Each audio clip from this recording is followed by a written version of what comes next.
Hello বন্ধুরা, কেমন আছেন? আশা করছি ভালো আছেন। আমি আজকে আম দিয়ে, ভেন্ডি দিয়ে আর বেগুন দিয়ে, ইসে দিয়ে, আলু দিয়ে একটা নিরামিষ তরকারি করব।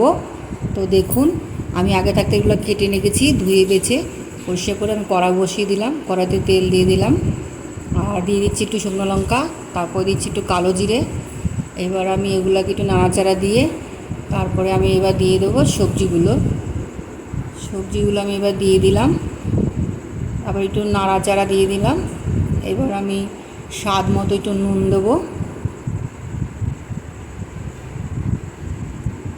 নুনটা দিয়ে একটু নাড়াচাড়া দিয়ে নিলাম। এবার আমি একটু পেঁয়াজের আদা রসুন পেস্ট করা ছিল সেগুলো আমি দিয়ে দিলাম। এবার দিয়ে দিলাম আমি হলুদের গুঁড়ো, লঙ্কার গুঁড়ো, জিরের গুঁড়ো দিয়ে আমি একটু নাড়াচাড়া দিয়ে নিচ্ছি। এবার আমি আমটা দিয়ে দিলাম, দিয়ে আমি একটু হালকা করে এবার জল দিয়ে দেবো। দিয়ে এবার আমি এটা নাড়াচাড়া দিয়ে একটু ঢাকা দিয়ে দেবো।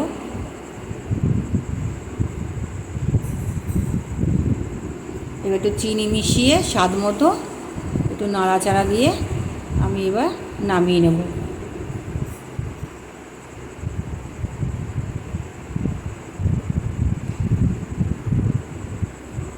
আমি এবার নামিয়ে নিলাম, পুরো এটা রেডি হয়ে গেছে। আপনাদের যদি ভিডিওটা ভালো লাগে এইভাবে রান্না করে খাবেন।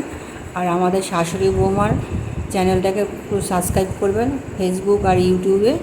আপনারা বেশি বেশি করে শেয়ার লাইক করবেন।